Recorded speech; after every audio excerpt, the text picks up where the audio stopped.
ಕ್ಷೇತ್ರದ ಅಧ್ಯಕ್ಷರು, ಎಲ್ಲ ಮಹಿಳಾ ಮುಖಂಡರು ಮತ್ತೆ ಎಲ್ಲ ಪಕ್ಷದ ಮುಖಂಡರೇ ಈಗಾಗಲೇ ಸಾಕಷ್ಟು ವಿಚಾರಗಳನ್ನ ತಿಪ್ಪೇಸ್ವಾಮಿ ಸಾಹೇಬ್ ಹೇಳಿದ್ರು. ಎಲ್ಲರೂ ಸಹ ಈಗಾಗಲೇ ಹೇಳಿದ್ದಾರೆ.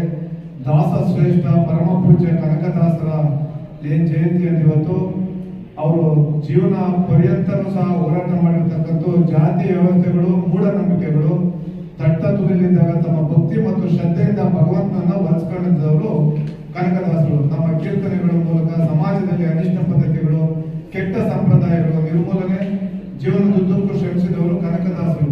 ಹಾಗಾಗಿ ಅವರ ಶ್ರೇಷ್ಠ ದಾಸರಲ್ಲೇ ಮಹಾದಾಸರು ಅಂತಂದ್ರೆ ಅದು ಕನಕದಾಸರು ಅಂತೇಳಿ ನಾವೆಲ್ಲರೂ ಸಹ ಸ್ಮರಣೆಯನ್ನ ಮಾಡತಕ್ಕಂಥದ್ದು. ಈಗಾಗಲೇ ಏನು ಕನಕದಾಸರ ಬಗ್ಗೆ ಸಾಕಷ್ಟು ವಿಚಾರಗಳನ್ನ ಹಿರಿಯರು ತಿಳಿಸ್ಕೊಟ್ಟಿದ್ದಾರೆ.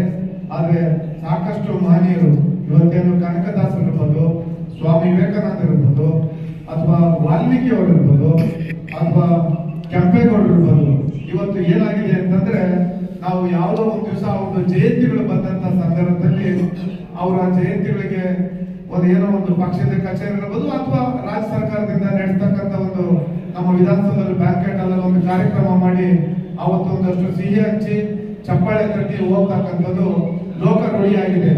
ಆದ್ರೆ ಸಮಾಜದಲ್ಲಿ ಯಾರು ಇಂಥ ಮಹನೀಯರು ಹಿರಿಯರು ಯಾರೆಲ್ಲ ಇದ್ರು ಅವರು ಏನು ಇವತ್ತು ಏನು ನಮ್ಮ ಸ್ವತಂತ್ರ ಬಂದಂತ ಪೂರ್ವ ಕಾಲದಲ್ಲೂ ಸಹ ಅವತ್ತು ಸಾಕಷ್ಟು ಜನ ಪ್ರಾಣ ತ್ಯಾಗವನ್ನ ಮಾಡಿದ್ದಾರೆ. ಅದೇ ರೀತಿಯಿಂದ ಮಹನೀಯರು ಸಾಕಷ್ಟು ಅವರ ಜೀವನದ ಉದ್ದಕ್ಕೂ ಸಹ ಬಹಳ ಕಷ್ಟಗಳನ್ನ ಅನುಭವಿಸಿ ಅವರು ದಾಸಶ್ರೇಷ್ಠ ಆಗಿರ್ತಕ್ಕಂಥದ್ದು. ಅದೇ ರೀತಿ ಯಾರು ಇಂಥ ಮಹನೀಯರಿದ್ರು ಅವರು ಏನು ಇವತ್ತು ದಿವಸ ನಮ್ಗೆಲ್ಲ ದಾರಿ ದೀಪವಾಗಿ ಇವತ್ತೇನು ಅವರು ಮಾರ್ಗದರ್ಶನಗಳನ್ನ ನಾವು ನೆನೆಸ್ಕೊಂತೀವಿ. ಅವ್ರು ಹಾಕೊಟ್ಟಿರ್ತಕ್ಕಂಥ ಕೆಲವು ಲೋಕಾರೂಢಿಗಳೆಲ್ಲ ಏನೆಲ್ಲ ಅವರು ಇವತ್ತು ನಮ್ಗೆಲ್ಲ ಹೇಳ್ಕೊಟ್ಟಿದ್ದಾರೆ, ಅದನ್ನ ನಾವು ಮುಂದಿನ ಪೀಳಿಗೆಗೆ ಯಾರು ರಾಜಕಾರಣಿಗಳು, ವಿಶೇಷವಾಗಿ ರಾಜಕಾರಣಿಗಳು ಇವತ್ತು ಅವ್ರಿಗೆ ನಾವು ನಿಜಕ್ಕೂ ಸಹ ಒಂದಷ್ಟು ಗೌರವ ಬರ್ಬೇಕು ಅಂತಂದ್ರೆ ನಾವು ಆ ನಿಟ್ಟಿನಲ್ಲಿ ಕೆಲಸವನ್ನು ಮಾಡ್ಬೇಕಾಗ್ತದೆ, ಅದೇ ನಿಟ್ಟಿನಲ್ಲಿ ನಡ್ಕೊಳ್ಬೇಕಾಗ್ತದೆ.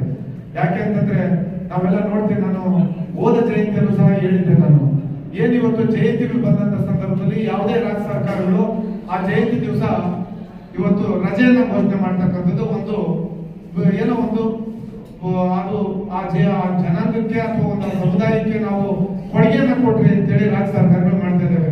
ಆದ್ರೆ ನನ್ನ ಭಾವನೆ ಯಾರು ತಮ್ಮ ಮಹನೀಯರ ಜಯಂತಿಗಳಿದೆ ಆ ಜಯಂತಿಗಳ ಸಂದರ್ಭದಲ್ಲಿ ಅವತ್ತು ದಿವಸ ರಜವನ್ನ ಕೊಡಬಾರದು.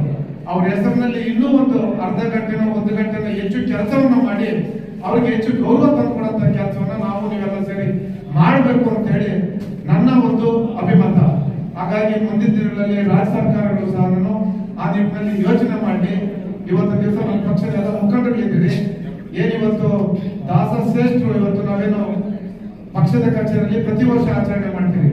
ಆದ್ರೆ ಈ ಒಂದು ದಾಸಶ್ರೇಷ್ಠರು ಈ ನಮ್ಮ ಪಕ್ಷದ ಕುಮಾರಣ್ಣವರು ಇವತ್ತು ನರೇಂದ್ರ ಮೋದಿಜಿಯವರ ಸರ್ಕಾರದ ಸಚಿವ ಸಂಪುಟದಲ್ಲಿ ಕೇಂದ್ರದಲ್ಲಿ ಉಕ್ಕು ಮತ್ತು ಬೃಹತ್ ಕೈಗಾರಿಕಾ ಸಚಿವರಾಗಿ ಇವತ್ತೇನು ಕೆಲಸವನ್ನ ಮಾಡ್ತಾ ಇದ್ದಾರೆ ಅಂತ ಕುಮಾರಣ್ಣವರು ಮುಂದಿನ ದಿನಗಳಲ್ಲಿ ರಾಜ್ಯದ ಮುಖ್ಯಮಂತ್ರಿಗಳಾಗಿ ಆ ದಾಸಶ್ರೇಷ್ಠರ ಒಂದು ಏನೆಲ್ಲ ಅವರು ಒಂದು ಮೂಲಪಂಕ್ತಿಯನ್ನು ಹಾಕೊಟ್ಟಿದ್ರು ಆ ನಿಟ್ಟಿನಲ್ಲಿ ನಮ್ಮ ಪಕ್ಷ ಅಧಿಕಾರಕ್ಕೆ ಬಂದು ವಿಧಾನಸೌಧದಲ್ಲಿ ಅವರ ಒಂದು ಕೆಲಸವನ್ನು ಮಾಡಲಿಕ್ಕೆ ಅನುವು ಮಾಡಿಕೊಳ್ಳಲಿಕ್ಕೆ ನಾವೆಲ್ಲ ಪಕ್ಷದ ಮುಖಂಡರು, ಕಾರ್ಯಕರ್ತರು ಆ ನಿಟ್ಟಿನಲ್ಲಿ ಪಕ್ಷ ಸಂಘಟನೆಯಲ್ಲಿ ಹೆಚ್ಚಿನ ರೀತಿಯಲ್ಲಿ ತೊಡಗಿಸ್ಕೊಳ್ಬೇಕು ಅಂತ ಹೇಳಿ ನಾನು ಈ ಸಂದರ್ಭದಲ್ಲಿ ತಮ್ಮನ್ನೆಲ್ಲ ಮನವಿ ಮಾಡಿ ನನಗೆ 2 ಮಾತನ್ನು ಮಾತಾಡಲಿಕ್ಕೆ ಅವಕಾಶ ಕೊಡ್ತಾರೆ. ತಮಗೆ ಅಭಿನಂದನೆ ಹೇಳಿ ಕೃತಜ್ಞತೆ ನನ್ನ ಮಾತನ್ನು ಮುಗಿಸ್ತಾ ಇದ್ದೇನೆ.